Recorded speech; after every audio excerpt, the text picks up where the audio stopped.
മട്ടന്നൂരിന്റെ കണ്ണും കാതുമായ M media May 16 നടത്തുന്ന സാംസ്കാരികോത്സവത്തിന്റെ ഭാഗമായി വിവിധ മേഖലകളിലെ നിറസാന്നിധ്യങ്ങളെ ആദരിക്കും.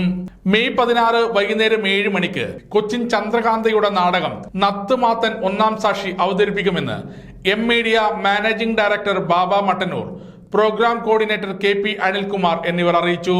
മട്ടന്നൂർ കേന്ദ്രമായുള്ള എം മീഡിയയുടെ നേതൃത്വത്തിൽ ഈ വേനലവധിക്കാലത്ത് ഒരു സാംസ്കാരികോത്സവം നടക്കുകയാണ്. വിവിധ പരിപാടികൾ ഇതിനകം നടന്നു കഴിഞ്ഞു. ഇനിയിപ്പോൾ അതിൻ്റെ പ്രധാന പരിപാടിയായ നാടകം 16-ാം തീയതി വ്യാഴാഴ്ച മട്ടന്നൂർ ഗവൺമെൻറ് UP സ്കൂളിൽ വെച്ച് നടക്കുകയാണ്. 5:30 സാംസ്കാരിക സമ്മേളനം നടക്കും. സാംസ്കാരിക സമ്മേളനം നഗരസഭാ ചെയർമാൻ N. ഷാജിത്ത് മാസ്റ്ററാണ് ഉദ്ഘാടനം ചെയ്യുക.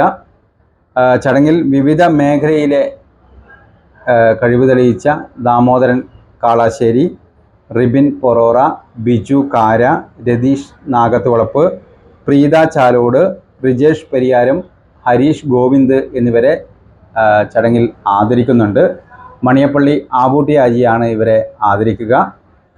അതിനുശേഷം കൊച്ചിൻ ചന്ദ്രകാന്തയുടെ നത്തുമാത്താൻ ഒന്നാം സാക്ഷി എന്ന നാടകം അവതരിപ്പിക്കും. വളരെ സംസ്ഥാന അവാർഡ് കിട്ടിയ നാടകമാണ്. ഇതിനോടകം തന്നെ നമ്മുടെ ജീവകാരുണ്യ പ്രവർത്തകൻ ദാമോദരൻ കളാശ്ശേരി, മിനി പാലിയേറ്റീവ് പ്രവർത്തകൻ റിബിൻ പാറോറ, വർക്ക്ഷോപ്പ് ജോലിയിൽ വേറിട്ട പ്രതിഭ വിജു കാര, ശില്പി രതീഷ് നാഗത്തുവളപ്പ്, ബഹുമുഖ പ്രതിഭ പ്രിയ ചാലോട്, ഹ്രസ്വചിത്ര സംവിധായകൻ ഹരീഷ് ഗോവിന്ദ്, കലാകാരൻ റിജേഷ് പരിയാരം എന്നിവരെ ആദരിക്കും. ചടങ്ങ് മട്ടന്നൂർ നഗരസഭാ ചെയർമാൻ N. ഷാജിത്ത് മാസ്റ്റർ ഉദ്ഘാടനം ചെയ്യും. മണിയാപ്പള്ളി അബൂട്ടി ഹാജി ആദരിക്കും. സമഗ്ര ന്യൂസ്, കൂത്തുപറമ്പ.